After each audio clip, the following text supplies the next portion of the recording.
एक बार गौरा घाट स्टेशन पर एक टुन्ना नाम का ऑटो ड्राइवर अपनी ऑटो लेकर खड़ा रहता था।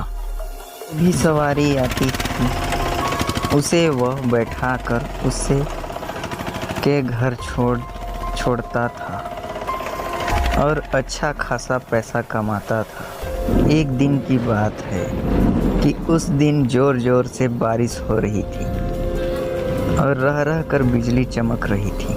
रात के समय साफ साफ कुछ दिखाई नहीं दे रहा था।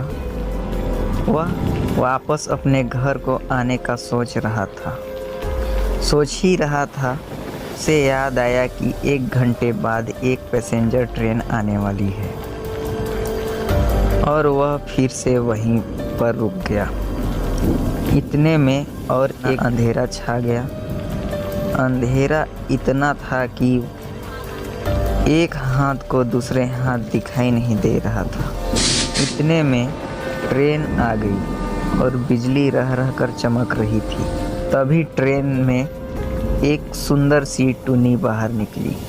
उसके कंधे पर बैग और हाथों में सूटकेस था, मानो शहर से कोई परी आ रही हो। और वह सीधे मेरी तरफ आकर रुकी और बोली, मुझे रामपुर जाना है,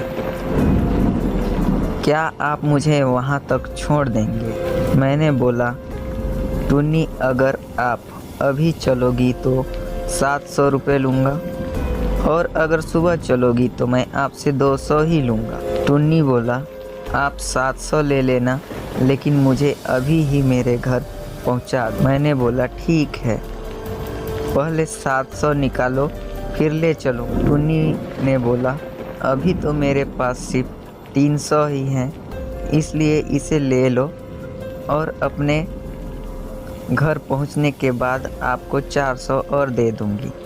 मैंने बोला, ठीक है। मैं टुन्नी को उनके घर ले आया और बोला कि आप जाओ और पैसे लेकर आओ।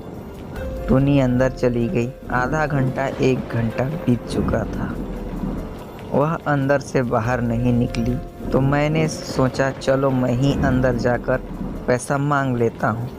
रात के करीब 3 बज चुके थे जब मैंने घर का दरवाज़ा खटखटाया। अंदर से एक बूढ़ी टुन्नी अपनी आँखों को मलते हुए दरवाज़ा खोला और बोला, आप कौन हो? इतनी रात को क्यों आए हो और क्यों ज़ोर ज़ोर से आवाज़ मार रहे हो? मैंने बोला कि जो अभी थोड़ी देर पहले टुन्नी आई थी उन्होंने मेरा पूरा किराया नहीं दिया था, इसलिए मैं अंदर आया हूँ। बूढ़ी टुन्नी बोली, यहाँ पर तो केवल मैं और मेरे पति रहते हैं, यहाँ पर तो कोई टुन्नी नहीं रहती है। कुछ बरस पहले यहाँ पर मेरी बेटी रहती थी जो अब नहीं। मैंने पूछा, क्यों माताजी, अब वह कहाँ रहती हैं? बात करते करते सुबह हो गई। अचानक मेरी नज़र दीवार पर पड़ी। तभी मैंने देखा कि टुन्नी की फ़ोटो दीवार पर लगी हुई थी। तब मैंने बोला कि माताजी, यही टुन्नी थी जिनको मैं लेकर आया था। माताजी रोते रोते बोली, बेटा ये कैसे हो सकता है, क्योंकि यह तो 5 साल पहले ही ट्रेन के नीचे आकर कट गई थी, उसकी मृत्यु हो गई थी। तब तो मेरे होश उड़ गए और हाथ पैर ठंडे पड़ गए। मैंने बोला, मैं जाता हूँ, मुझे कोई पैसा नहीं चाहिए। और मैं ज़ोर ज़ोर से दौड़ और ऑटो रिक्शा तक आया।